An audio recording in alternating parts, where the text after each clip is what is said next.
जरा सोचिए, एक ऐसी जगह जहां फिजिक्स के जाने पहचाने नियम वो काम ही नहीं करते, जहां से रोशनी तक बाहर नहीं आ सकती। और फिर सोचिए कि इंसान उस रहस्यमयी चीज से अनलिमिटेड एनर्जी, असीमित ऊर्जा हासिल करने का सपना देख रहा है। जी हाँ, और आज हम जिस सामग्री का विश्लेषण कर रहे हैं उसका टाइटल ही काफी कुछ कहता है, ब्लैक होल ऊर्जा, भविष्य का पावर प्लांट। जी, ये दरअसल पड़ताल करती है इस बहुत ही दिलचस्प और हाँ शायद थोड़ी डरावनी संभावना की। किस संभावना की? कि क्या ब्रह्मांड के ये सबसे ताकतवर पिंड, ये ब्लैक होल्स, हमारी ऊर्जा की जरूरतों का समाधान बन सकते हैं। अच्छा, तो हमारा मकसद साफ है, इस स्रोत में जो मुख्य विचार हैं, जो तरीके सुझाए गए हैं और जो जाहिर सी चुनौतियां और खतरे हैं, उनको गहराई से समझना। चलिए शुरू करते हैं। तो सबसे पहले ये समझना जरूरी है कि आखिर ये ब्लैक होल चीज क्या है, मतलब इस स्रोत के हिसाब से।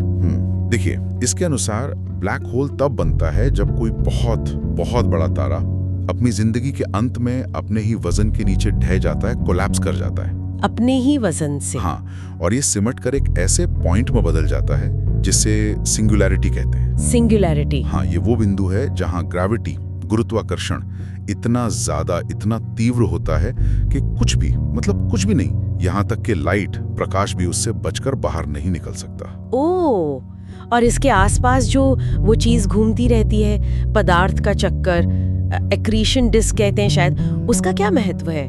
स्रोत में उसका जिक्र है क्या? हाँ, बिल्कुल है, और वो बहुत महत्वपूर्ण है।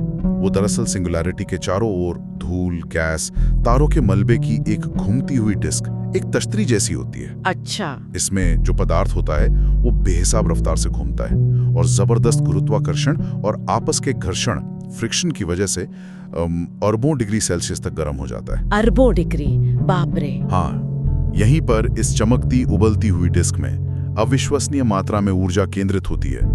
स्रोत का इशारा यही है कि अगर हमें ब्लैक होल से ऊर्जा निकालनी है तो शायद ये डिस्क एक अहम जगह हो सकती है। खरबों डिग्री, ये तापमान तो सोचना भी मुश्किल है। तो अगर इतनी ऊर्जा वहां है, क्या इंसान वाकई इसका इस्तेमाल कर सकता है? स्रोत तो कहता है हाँ, लेकिन ये होगा कैसे?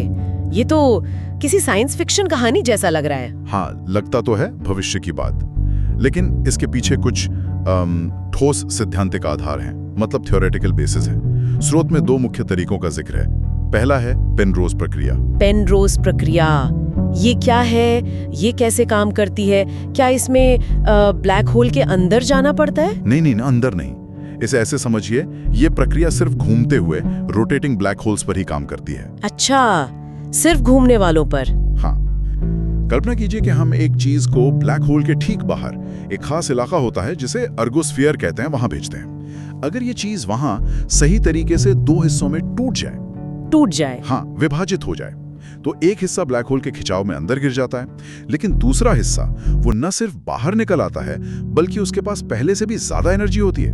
एक मिनट, मतलब वो हिस्सा ऊर्जा लेकर बाहर आता है, उसने ब्लैक होल से चुराई है क्या ऊर्जा? ये कैसे मुमकिन है? ऊर्जा आई कहां से? ये ऊर्जा असल में ब्लैक होल के अपने घूमने से, उसकी स्पिन एनर्जी से आती है। पेनरोज ने ये दिखाया कि घूमते हुए ब्लैक होल की रोटेशनल एनर्जी का एक हिस्सा इस प्रक्रिया के जरिए बाहर निकाला जा सकता है। तो हाँ, एक तरह से हम ब्लैक होल की घूमने वाली ऊर्जा का फायदा उठा रहे हैं। अच्छा, मतलब ये सिर्फ कोरी कल्पना नहीं है? नहीं, ये आइंस्टाइन की रिलेटिविटी थ्योरी पर आधारित एक गणितीय संभावना है। ये तो कमाल है। मतलब ब्लैक होल सिर्फ निगलते ही नहीं, उनसे ऊर्जा छीनी भी जा सकती है अगर हम सही तरीका जानते हो तो। लेकिन ये प्रक्रिया कितनी प्रैक्टिकल होगी? क्या ये सिर्फ कागज पर ही संभव है?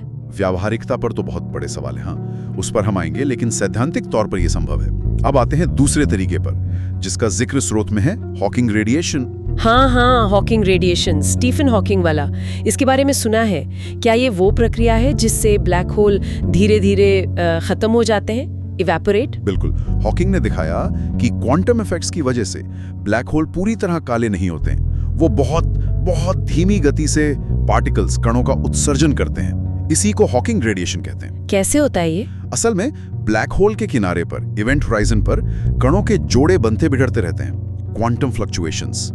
कभी कभी एक कण अंदर गिर जाता है और उसका साथी बाहर निकल जाता है। ये जो बाहर निकलने वाला कण है वही हमें रेडिएशन के रूप में दिखता है। तो अगर वो ऊर्जा छोड़ रहे हैं, धीमी ही सही, तो क्या हम उसे जमा कर सकते हैं? क्या कहता है स्रोत इस बारे में? स्रोत कहते हैं कि सैद्धांतिक रूप से हाँ।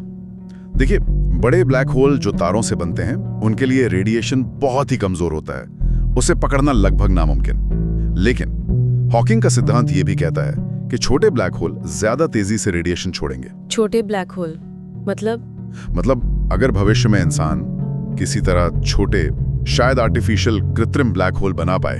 कृत्रिम ब्लैक होल, ये तो और भी ज्यादा भविष्य की बात लग रही है। हाँ, है तो ये अभी पूरी तरह काल्पनिक ही, लेकिन सोचिए अगर ऐसा संभव हुआ तो एक छोटा सा, शायद एक एटम के साइज का ब्लैक होल भी इतनी तेजी से हॉकिंग रेडिएशन छोड़ेगा कि वो एक विशाल पावर प्लांट जितनी ऊर्जा दे सकता है। एक परमाणु जितना ब्लैक होल, एक पावर प्लांट जितनी ऊर्जा। हाँ, स्रोतों तो यहां तक कल्पना करता है कि ऐसा एक mini black hole power plant शायद अरबों सालों तक चल सकता है। अरबों साल तक चलने वाला पावर प्लांट एक छोटे से ब्लैक होल से, ये तो ऊर्जा संकट का परमानेंट समाधान हो सकता है। ये कल्पनाएं हमें कहां ले जाती हैं? स्रोत में एक और बड़ी अवधारणा का जिक्र है, डायसन स्वॉर्म। ये क्या चीज है? डायसन स्वॉर्म, हाँ, ये एक और बहुत बड़ा भविष्यवादी इंजीनियरिंग प्रोजेक्ट का आइडिया है। एक भौतिक विज्ञानी थे फ्रीमैन डायसन, उनके नाम पर। ओके। स्रोत इसकी कल्पना ऐसे करता है जैसे ब्लैक होल के चारों तरफ अनगिनत छोटी छोटी संरचनाओं का एक झुंड हो, एक स्वॉर्म। झुंड? किस लिए? इनका काम होता है ब्लैक होल से निकलने वाली हर तरह की ऊर्जा को पकड़ना, चाहे वो एक्रेशन डिस्क की जबरदस्त गर्मी हो, या पेनरोज प्रक्रिया से निकली ऊर्जा हो, या फिर हॉकिंग रेडिएशन ही क्यों ना हो। मतलब हर तरह की ऊर्जा को कैप्चर करना। मतलब ब्लैक होल को चारों तरफ से घेर लेना ताकि उसकी एक बूंद ऊर्जा भी बर्बाद ना हो। इसका स्केल कितना बड़ा होगा? आज के पावर प्लांट से इसकी तुलना कैसे की जा सकती है? तुलना करना ही मुश्किल है। स्रोत के मुताबिक एक पूरी तरह बना हुआ डायसन स्वॉर्म जो एक ठीक ठाक साइज के ब्लैक होल को घेरे हो, वो आज पृथ्वी पर जितने भी न्यूक्लियर रिएक्टर, सोलर पैनल और हर तरह के ऊर्जा स्रोत हैं, उन सबको मिलाकर जितनी ऊर्जा बनती है, हाँ, उससे खरबों गुना ज्यादा ऊर्जा पैदा कर सकता है। खरबों गुना? हाँ, खरबों गुना।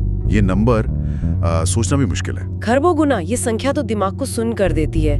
तो क्या इसका मतलब है कि थ्योरेटिकली एक अकेला ब्लैक होल पूरी मानव सभ्यता को हमेशा के लिए ऊर्जा दे सकता है? हाँ, स्रोत का निष्कर्ष यही है। सैद्धांतिक रूप से एक ब्लैक होल का डायसन स्वॉर्म हमारी पूरी प्रजाति की ऊर्जा जरूरतों को अनंत काल तक पूरा कर सकता है। ये वो टाइप 3 सिविलाइजेशन का लेवल होगा, ऐसी सभ्यता जो अपनी पूरी गैलेक्सी की ऊर्जा का इस्तेमाल कर सकती हो। ब्लैक होल उसका एक महत्वपूर्ण जरिया हो सकता है। अलिंक ऊर्जा एक ब्लैक होल से, ये सुनने में जितना शानदार है उतना ही अविश्वसनीय भी लगता है। लेकिन जाहिर है ये सब इतना आसान नहीं होगा। स्रोत जरूर उन चुनौतियों और खतरों का जिक्र करता होगा जो इस रास्ते में आएंगी। बिल्कुल, और ये चुनौतियां और खतरे बहुत बड़े हैं। स्रोत इस पर काफी जोर देता है। सबसे पहली और शायद सबसे सीधी चुनौती है नजदीकी का खतरा, प्रॉक्सिमिटी डेंजर। ब्लैक होल के पास जाना ही अपने आप में एक बेहद खतरनाक काम है। खतरनाक किस मायने में? वो गुरुत्वाकर्षण। गुरुत्वाकर्षण तो है ही, इतना भयानक गुरुत्वाकर्षण कि उसके टाइडल फोर्स, वो ज्वारीय बल, किसी भी स्पेसशिप या इंसान को नूडल्स की तरह खींचकर लंबा कर देंगे। इसे स्पैगेटिफिकेशन कहते हैं। ओह, स्पैगेटिफिकेशन? हाँ, लेकिन सिर्फ यही नहीं, एक्रीशन डिस्क और ब्लैक होल के आसपास का एरिया भयानक रेडिएशन से भरा होता है। X-ray, gamma ray, high energy particles. ये किसी भी जानी पहचानी टेक्नोलॉजी और निश्चित रूप से किसी भी जीवन के लिए तुरंत घातक होगा। स्रोत इसे एक तरह का सुसाइड मिशन जैसा बताता है। तो मान लीजिए भविष्य में हमने कोई ऐसा तरीका निकाल लिया कि हम इस ग्रेविटी और रेडिएशन से बच सकें। फिर क्या? ऊर्जा निकाल भी ली तो उसे इस्तेमाल कैसे करेंगे? पृथ्वी तक कैसे लाएंगे? ये दूसरी बड़ी चुनौती है जिसका जिक्र स्रोत में है। ऊर्जा का संचरण, ट्रांसमिशन। मान लीजिए हमने पेनरोज प्रक्रिया या हॉकिंग रेडिएशन से ऊर्जा पकड़ भी ली या डायसन स्वॉर्म बना लिया। अब इस खरबों वॉट ऊर्जा को सुरक्षित रूप से कंट्रोल करना और फिर उसे शायद हजारों या लाखों प्रकाश वर्ष दूर पृथ्वी तक पहुंचाना। लाखों प्रकाश वर्ष? हाँ, ये आज की फिजिक्स और इंजीनियरिंग के लिए लगभग असंभव लगता है। हमें ऊर्जा को स्टोर करने, फोकस करने और भेजने के बिल्कुल नए तरीके खोजने होंगे, शायद ऐसे तरीके जिनके बारे में हमने अभी सोचा भी नहीं है। ये तो ऐसी समस्याएं हैं जिनके लिए शायद सदियां या हजारों साल की तकनीकी तरक्की चाहिए होगी। लेकिन स्रोत में एक और खतरे का जिक्र था ना, वो शायद इन सब से ज्यादा डरावना है, वो कृत्रिम मिनी ब्लैक होल बनाने वाला आइडिया। हाँ, और ये वो खतरा है जो सीधे हमारे ग्रह से जुड़ा हो सकता है। कैसे? जैसा हमने बात की, छोटे ब्लैक होल ज्यादा तेजी से ऊर्जा छोड़ते हैं। कुछ सिद्धांत ये अनुमान लगाते हैं कि शायद भविष्य में हाई एनर्जी पार्टिकल एक्सेलरेटर में या किसी और तरीके से बहुत छोटे माइक्रोस्कोपिक ब्लैक होल बनाना संभव हो जाए। अच्छा। स्रोत इस संभावना के साथ एक गंभीर चेतावनी जोड़ता है कि अगर ऐसा कोई कृत्रिम ब्लैक होल बनाया गया और वो किसी भी तरह कंट्रोल से बाहर हो गया तो क्या होगा? क्या वो धीरे धीरे बढ़ेगा? ये निर्भर करता है। कुछ थ्योरीज के अनुसार वो हॉकिंग रेडिएशन से तुरंत, मतलब फौरन ही वाष्पित हो सकता है, इवेपोरेट। अच्छा, तब तो ठीक है। लेकिन अगर वो स्थिर हुआ और उससे खाना मिलने लगा, यानी पदार्थ, मैटर, तो वो धीरे धीरे बड़ा हो सकता है। और अगर वो पृथ्वी के अंदर पहुंच गया तो सैद्धांतिक रूप से वो पूरे ग्रह को अंदर से खा सकता है। पूरी पृथ्वी को? हाँ, ये एक ऐसा जोखिम है जिसका नतीजा पूरी सभ्यता का विनाश हो सकता है। ये सचमुच आग से खेलने जैसा होगा। Oh my God! तो वो एक तरफ असीमित अनंत ऊर्जा का सपना है और दूसरी तरफ स्पेगेटिफिकेशन, जानलेवा रेडिएशन और पूरी पृथ्वी के निगल जाने का भयानक खतरा।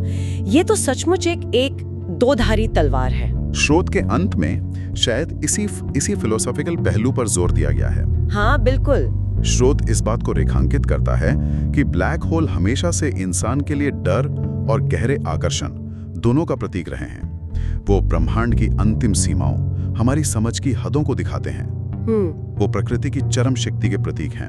और ये सोचना कि ऐसी चीज से ऊर्जा निकाली जा सकती है, ये हमारी अपनी महत्वाकांक्षाओं को भी दिखाता है। और ये कल्पना भी तो है, जैसा स्रोत इशारा करता है, कि शायद हमसे कहीं ज्यादा एडवांस्ड कोई एलियन सभ्यता हो जो पहले से ही ब्लैक होल की शक्ति का इस्तेमाल करना जानती हो। शायद उन्होंने इन चुनौतियों का हल निकाल लिया हो। ये एक दिलचस्प विचार है ना? ये हमें ब्रह्मांड में हमारी जगह के बारे में सोचने पर मजबूर करता है। क्या हम भी एक दिन उस स्तर तक पहुंच पाएंगे? स्रोत एक तस्वीर पेश करता है, एक ऐसे भविष्य की जहां शायद हमारे घरों को रोशन करने वाली बिजली किसी दूर के ब्लैक होल पावर प्लांट से आ रही हो। ये विचार एक ही समय में रोमांचक भी है और थोड़ा असहज करने वाला भी। असहज क्यों? असहज इसलिए क्योंकि ये सवाल उठता है कि क्या हम इतनी अपार शक्ति को संभालने के काबिल हैं? क्या हम इसका जिम्मेदारी से इस्तेमाल कर पाएंगे? उसे समझना और निभाना हमेशा एक चुनौती रहा है। क्या असीमित ऊर्जा हमें समृद्धि और शांति की ओर ले जाएगी या फिर संघर्ष और विनाश के नए रास्ते खोलेगी? और यहीं पर यह विश्लेषण हमें एक अंतिम विचारोत्तेजक प्रश्न के साथ छोड़ देता है, जो शायद इस पूरी चर्चा का सार है। क्या मानवता कभी इतनी खतरनाक शक्ति को कंट्रोल करने और सही ढंग से उपयोग करने लायक मैच्योर हो पाएगी?